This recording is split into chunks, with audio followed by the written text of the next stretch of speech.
காரைக்குடியில் கெட்டுப்போன பொருட்களை விற்பனை செய்யும் தனியார் பேக்கரிக்கு ஆதரவாக உணவு பாதுகாப்புத்துறை அதிகாரிகள் செயல்படுவதாக புகார் எழுந்துள்ளது.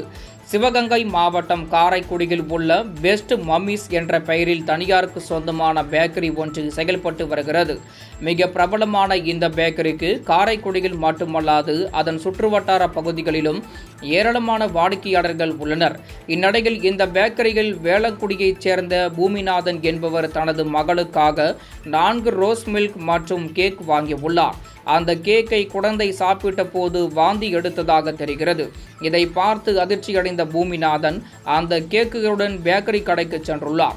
அங்கு கடை ஊழியர்களிடம் இது குறித்து கேட்டபோது தங்களது தரப்பில் தவறு நடந்துவிட்டதாக கூறி மன்னிப்பு கேட்டதாக கூறப்படுகிறது. இதனால் சமாதானம் அடையாத பூமிநாதன் உடனடியாக உணவு பாதுகாப்புத்துறை அதிகாரிகளுக்கு தகவல் தெரிவித்துள்ளார். உடனடியாக அங்கு வந்த உணவு பாதுகாப்புத்துறை அதிகாரிகள் விசாரணை நடத்திய பிறகு இரு தரப்பினரிடமும் எழுதி வாங்கி கொண்டு கேக்கை குப்பையில் போட்டுவிட்டு சென்றதாக கூறப்படுகிறது. இதேபோன்று ஒரு வாரத்திற்கு முன்பு அண்ணா நகரைச் சேர்ந்த ரஹீம் என்பவர் இதே கடையில் முட்டை பப்ஸ் வாங்கி சாப்பிட்ட போது அவருக்கும் வயிற்றுப்போக்கு ஏற்பட்டதாக கூறப்படுகிறது.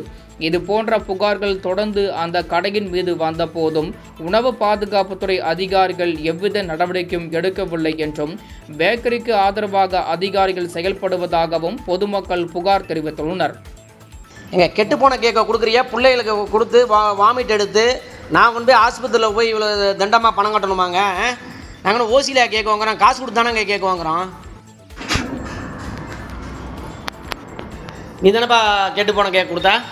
கொடுக்கலாமா கெட்டு போன கேக்கா? யார் உள்ளே போவா? ஏன் அப்புறம் ஏன் கெட்டு போன கேக் ஏன் கொடுத்தா?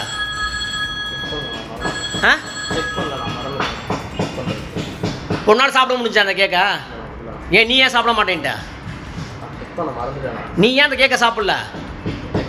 கெட்டு போச்சு ஒத்துக்கிறியா? நீங்கள் சொல்லுங்கள். நல்லா சொல்லுங்கள் சவுண்டா. தெரிஞ்சு நீங்கள் ஜென்ரல் மேனுஃபேக்சரிங் ராம்நாட்லேருந்து நீங்கள் கொண்டு வரதுக்கு இங்கே ஓப்பன் பண்ணிங்கன்னா இந்த பிரச்சனையே வரதில்லை. ட்ராவலிங்லேயே உங்களுக்கு பாதி இதுவாயிரும்பா. இந்த பிரச்சனையே வரதில்லை. நான் காலைல பெஸ்ட் மம்மி பேக்கரியில் போய் நான் பப்ஸும் கேக்கும் வாங்கியிருந்தேன், ரோஸ் மில்க் கேக் வாங்கியிருந்தேன். என் பையனுக்கு அந்த ரோஸ் மில்க் கேக் ரொம்ப பிடிக்கும். அந்த கேக்கை இன்றைக்கி சாப்பிட்டுட்டு இருக்கும்போது ஒரு புளிச்ச மாதிரி ஆகி வாமிட்டிங் பண்ணிட்டான். என்னென்ன எடுத்து கேக்கு சாப்பிட்டு பார்த்தா கேக் வந்து கெட்டு போயிருந்துச்சு. உடனே அந்த கேக் எடுத்துக்கிட்டு நான் அவங்க கடைக்காரன்கிட்ட போய் கேட்குறேன், என்ன சார் இந்த மாதிரி கேக் கெட்டு போன கேக்கை கொடுத்துருக்கீங்களே, காசு கொடுத்தானே வாங்குறோம், சும்மா வாங்கல அப்படின்னு போய் கேட்குறான். அவங்க பார்த்துட்டு அந்த கடையில் இருக்க 2 பேர் ஆமாம் சார் கெட்டு போச்சு அப்படிங்கிறத அக்செப்ட் பண்ணிக்கிட்டாங்க. அதுக்கப்புறம் நான் ஃபுட் சேஃப்டி ஆஃபீஸருக்கு ஒரு கம்ப்ளைண்ட் ஒன்று போடுறேன். இந்த மாதிரி கெட்டு போன கேக்கை வந்து இந்த பேக்கரியில் வந்து விற்பனை செய்கிறாங்க அப்படின்னு சொல்லி ஒரு கம்ப்ளைண்ட் வீடியோ ஒன்று போட்டு விட்டேன். அதுக்கப்புறம் அந்த அதிகாரியம்மா வந்து செக் பண்ணிவிட்டு அந்த கெட்டு போன கேக்கெலாம் தூக்கி குப்பையில் போட்டாங்க மேடம். போட்டு எனக்கு அவங்கள்ட்ட ஒரு ரிட்டன் கம்ப்ளைண்ட் ஒன்று எழுதி அவங்களுக்கு ஒரு காப்பியும் எனக்கு ஒரு காப்பியும் மேடம் கொடுத்துருக்காங்க.